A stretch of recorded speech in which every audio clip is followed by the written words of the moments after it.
verdade, interessantes. Então, vamos falar um pouquinho sobre os modelos do Alibaba. Esses modelos têm esse nome estranho, Gwen. Gwen significa alguma coisa que eles explicam lá na Bíblia, mas eu não me lembro. Então, pegar a última versão desses modelos, a 2.5 e um pouco mais de detalhe, e a versão 3 só uns dois slides. Essa versão é de maio desse ano. Tá? Então, aqui estão os relatórios técnicos, de novo, com essa ressalva toda de que eles contêm detalhes, mas colocam mais perguntas em abertas do que apresentam os detalhes. E aqui é a posição cronológica dos modelos da Alibaba. Então, esse modelo último aqui, que eu vou falar pouquinho, é a última versão dessa série do Gwen, né? Esse aqui é o 2.5 e esse aqui é o 2.5 Max, que eu vou comentar alguma coisa. Os modelos verdinhos, só para lembrar, são pesos abertos, você pode baixar. O Gwen 2.5 Max, não, esses azulzinhos são modelos proprietários. Por que isso? De novo, vamos pegar aquela mesma figurinha que eu já mostrei para vocês. O R1, que foi esse que eu tentei explicar como é que ele foi treinado, está posicionado aqui, a última versão dele. Tem uma versão anterior, no começo desse ano, posicionado aqui, bem no desempenho. Esse Gwen 3, ele está um pouco pior posicionado do que DeepSeek. R1, mas ainda é um modelo bastante bom. É, O 2.5, que eu vou apresentar um pouco mais de detalhe, ele está bem aqui mais para baixo. Em termos de desempenho, vocês notem que o Gwen 2.5 Max perde quase menos da metade do desempenho em termos de qualidade da saída, e o preço não é tão menor assim do que o GPT-5. Esse é o Gwen 2.5 Max, né? Esse aqui. Esse aqui, comparado com o GPT-5, ele também tem mais ou menos metade do desempenho. Só que ele é bem mais barato, né? O 2.5 está aqui, ele é bem mais barato do que o 2.5. Então a gente não ganhou muita coisa em desempenho, sim, em qualidade da saída, mas ganhou em desempenho.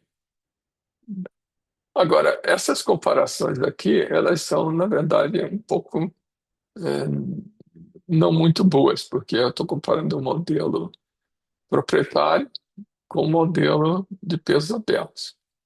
Se eu comparar o Gwen com o Gamma, que também tem pesos abertos, essa última série de modelos que a Meta disponibilizou, que é o Gamma 4, ele tem, na verdade, três modelos, três tamanhos diferentes. Esse Maverick é um modelo mais competitivo, mas tem um modelo gigante chamado o Llama 4 Mamute, o Behemoth, de 1 tera parâmetros. É um modelo absolutamente gigantesco. Mas o interessante é que essa série do Llama abandona tudo que a Meta tinha feito antes e adota essencialmente a mesma arquitetura do DeepSeek, né? Aquele Microsoft Express, aquela coisa toda. Agora, é um modelo multimídia, né? Então, do ponto de vista de comparar modelo aberto com modelo aberto, o Brain 3 está um pouco melhor do que o Llama 4, e só que o preço é bem maior. Bom, é, o número de tokens que o pessoal do Alibaba usou, ou seja, o tamanho dos dados de treinamento do Brain 2.5, é mais ou menos a mesma coisa do DeepSeek, né? Mas isso aqui é bem menos do que o volume de dados de treinamento do Llama 4, tá? Então agora, vamos lá.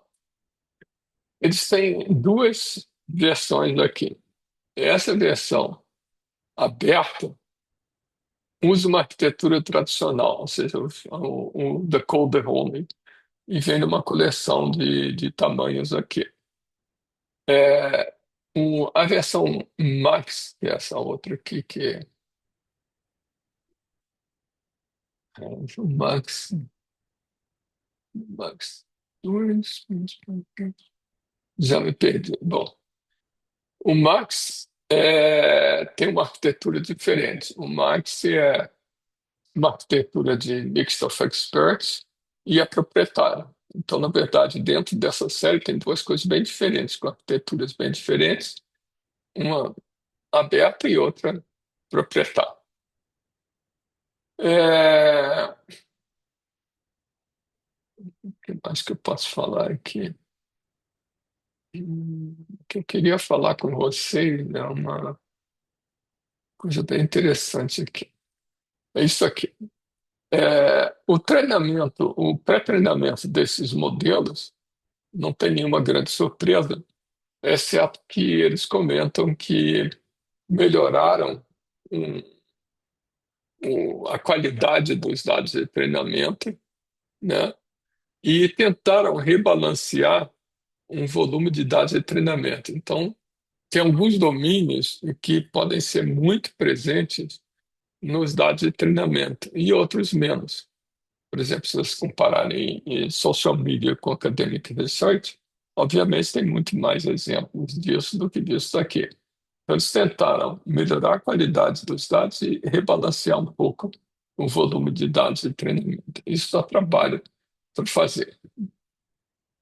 A história de long context é a mesma do que eu comentei do DeepSeek, né? Você começa com uma área de contexto modesta, né, de 4K e vai aos poucos expandindo até chegar ao tamanho máximo de tokens que os modelos vão admitir, né? Os modelos não pagos, os modelos pagos, né, eles têm uma área de contexto bem maior do que os modelos abertos. Agora, a parte de pós-treinamento tem uma coisa bem interessante. Eles seguiram a ideia tradicional de você fazer o supervised fine-tuning e depois o RL. Agora, na parte de supervised fine-tuning, se vocês olharem um papo da OpenAI lá do começo da apresentação passada, essa aqui é a mesma figura que tinha lá. Quem produzia os exemplos para fazer o fine-tuning do modelo eram seres humanos.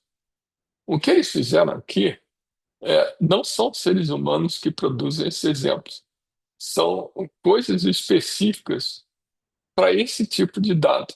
Então, tem duas coisas diferentes. O supervised fine-tuning não vai ser feito à mão, uma coleção de exemplos, vai ser feito automaticamente, mas feito automaticamente com mecanismos diferentes de acordo com essas áreas que estão aqui. Então, por exemplo, geração de sequências longas, né? Então, o que que eles fizeram? Na verdade, para gerar os exemplos para treinar esses exemplos aqui, eles pegaram exemplos de saídas longas e produziram automaticamente uma pergunta que pudesse gerar aquelas saídas. Então, eles fizeram o contrário. Eles pegaram datasets com respostas longas e tentaram descobrir quais seriam as perguntas que gerariam aquelas respostas longas. E criaram uma coleção de dados específicas para retreinar o modelo por Supervised Fine Tuning para geração de respostas longas.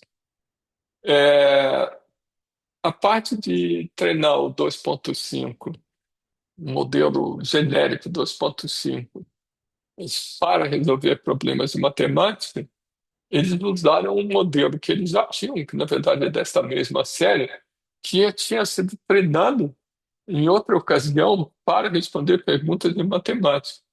Então, esse modelo aqui, que não é o ser humano, no caso de matemática, é substituído por um modelo específico para gerar respostas de perguntas que tenham a ver com matemática. Bom, se esse modelo aqui é bom ou é ruim, vai influenciar na qualidade dos dados que você vai fazer o fine-tuning aqui do 2.5 genérico. Mesma coisa para codificação, né? Para codificação, vocês. Aqui é o 2.5 Mac, né? Aqui é o 2.5 Coder. Então, eles usaram modelos especialistas para gerar dados automaticamente para você fazer o supervised fine-tuning do modelo geral 2.5. Cara, isso aqui é um negócio que faz algum sentido, mas é meio estranho você chamar tudo de 2.5, né?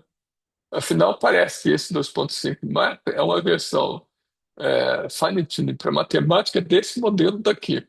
Mas não, esse aqui é um 2.5 Math que é gerado, ou criado a partir de um outro modelo que não é o 2.5. Acaba sendo um negócio bem confuso. A gente tem que ler um relatório técnico desses chineses aqui, dos outros lá da DeepSeek, com cuidado. Porque na pela você começa a se perder em exatamente o que eles estavam querendo fazer. Bom, mesma coisa com instruction following. Instruction following é aquela ideia de que um usuário tem uma instrução que o modelo tem que seguir. Então, eles pegaram massas de testes de outros exemplos que eles tinham. E vai por aí afora, né? A saída de dados estruturados, isso aqui é uma coisa particularmente interessante, né? É entender dados estruturados, entender tabelas. Você processar tabela é uma confusão bastante grande. Então, eles pegaram dados específicos que tinham exemplos de tabelas e explicação das tabelas, ou vice-versa. Tá? Deixa eu ver o que mais. Ah, esse outro aqui é interessante. Exemplos de seguir as instruções do usuário podem estar em inglês. E se as instruções forem em português? Então, eles geram exemplos simplesmente traduzindo pergunta e resposta gerada aqui.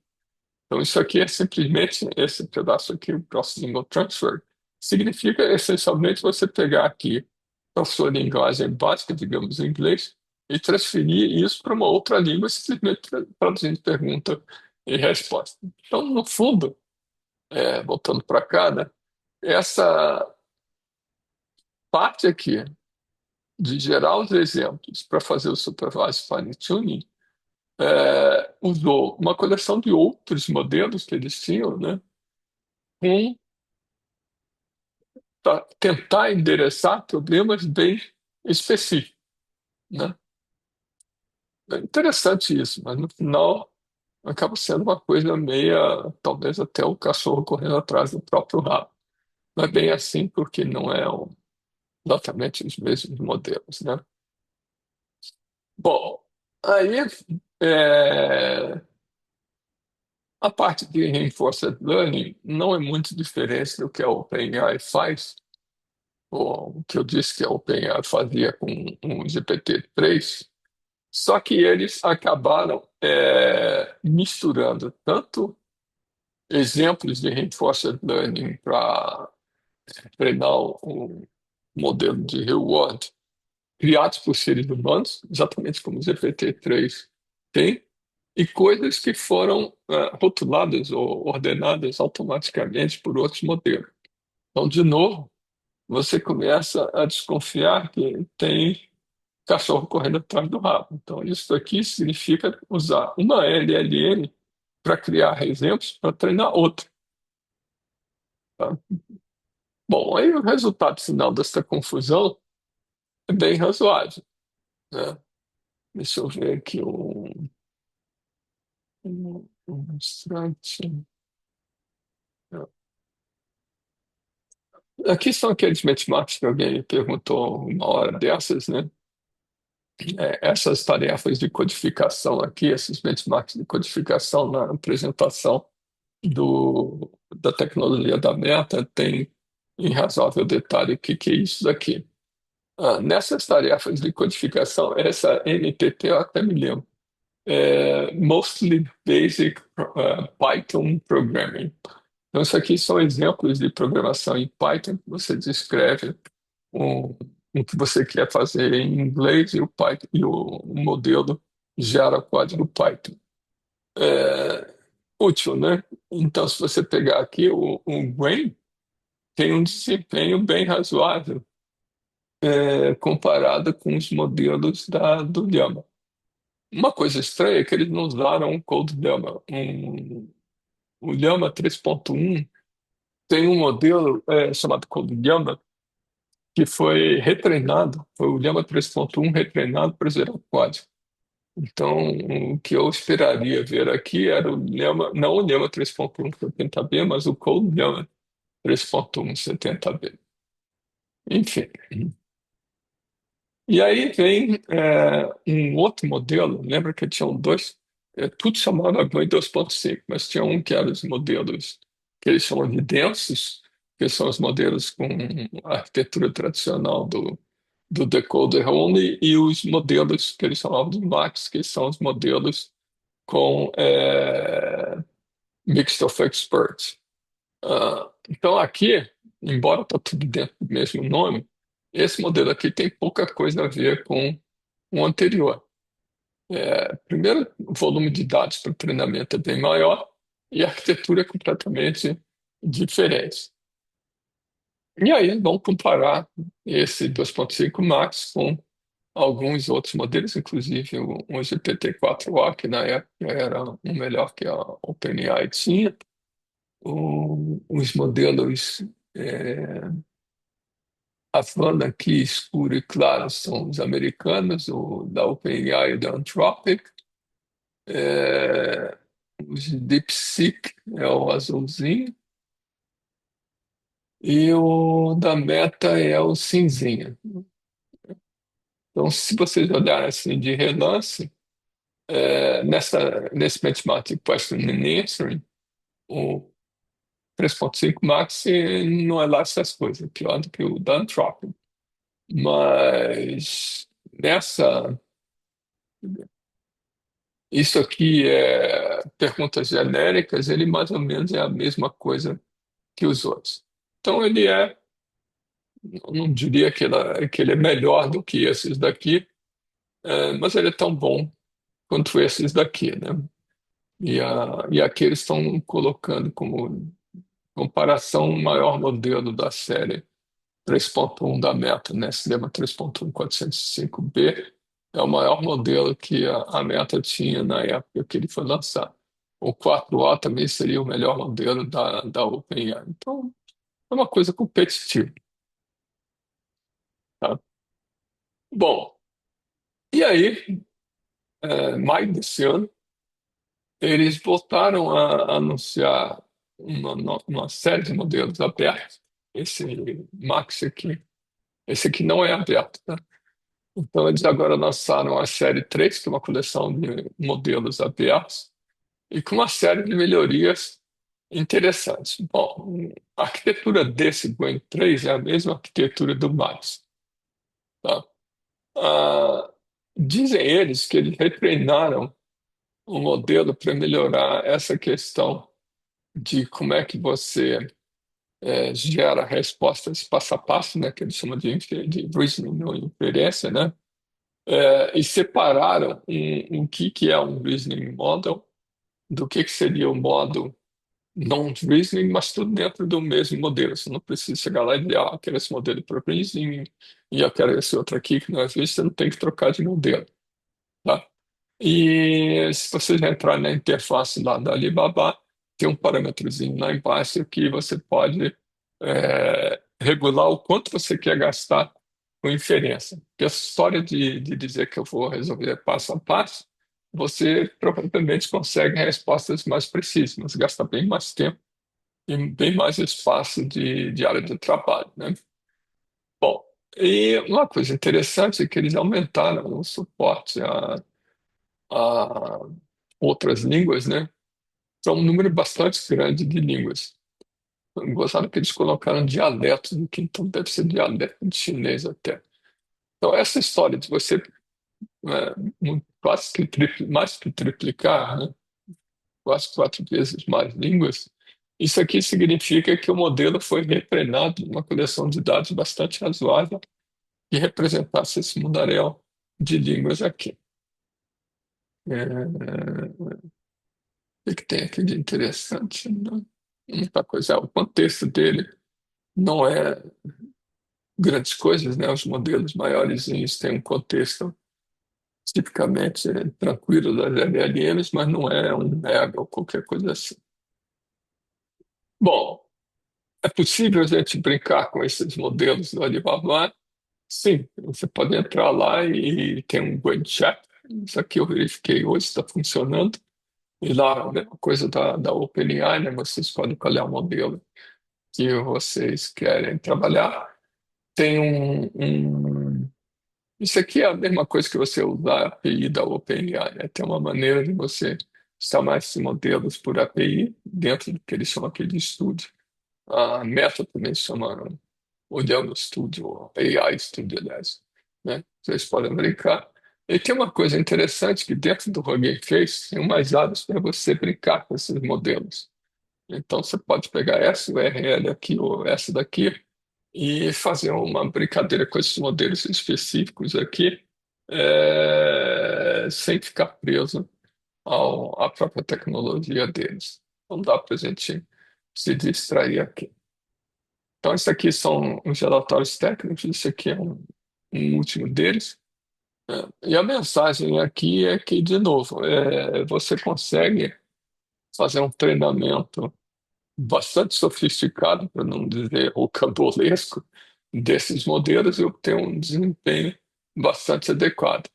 Mas a maneira com que os modelos são treinados, que é fundamental para a gente entender ou tentar entender o que está acontecendo, não é muito detalhado, nem no caso da DeepSeek, nem no caso do Brain, na verdade, nem no caso do Llama. Então, aquele projeto que eu comentei antes do OpenRU seria uma coisa bem interessante a gente olhar, se quiser entender como é que uma dessas LLMs é criada. A propósito, o autor daquele paperzinho que eu citei lá da DeepSeek, que está pilotando esse projeto do OpenRU, ele tem um livro que eu coloquei nas referências aí da gente, de como você constrói uma LLM. É uma coisa mais detalhada que eu já vi sobre como é que a gente constrói um modelo desses. Então, ele tem desse, não, uma LLM normalzinha. Então, tem alguma credibilidade lá o projeto do OpenR1 simplesmente pela pessoa que está pilotando o projeto. Tá? Agora, tudo isso daqui não é. Vamos parar aqui.